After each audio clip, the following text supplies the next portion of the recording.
Hi viewers, நம்ம pronounce பற்றி பார்க்க போகிறோம். ப்ரொனவுன்ஸ் அப்படின்னா பேருக்கு பதிலாக உபயோகப்படுத்தாத ப்ரொனவுன்ஸ் அப்படின்னு சொல்லுவோம். fill in the blanks with the correct pronoun. It is a dog. இது டாக்ஸ்க்கு இட் அப்படின்னு சொல்லுவாங்க. பிராணிகளுக்கு இட் அப்படின்றதும் உபயோகப்படுத்துவோம். they are my friends.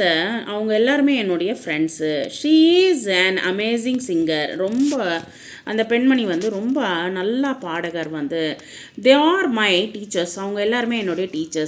he is my father. இவர் தான் என்னுடைய ஃபாதர். he என்றதை எப்போ உபயோகப்படுத்துகிறோம்?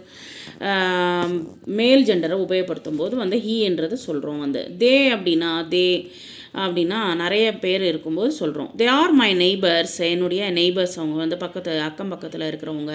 they are artists. அவங்க எல்லாருமே ஆர்டிஸ்டாக இருக்காங்க. It is a beautiful flower. இது ரொம்ப அழகான ஒரு பூ. It is a delicious fruit. ரொம்ப டேஸ்டான, அமேசிங் டேஸ்டான இருக்கிற ஒரு ஃப்ரூட்டு, பழம். They are my books. இது எல்லாமே என்னுடைய புக்ஸு.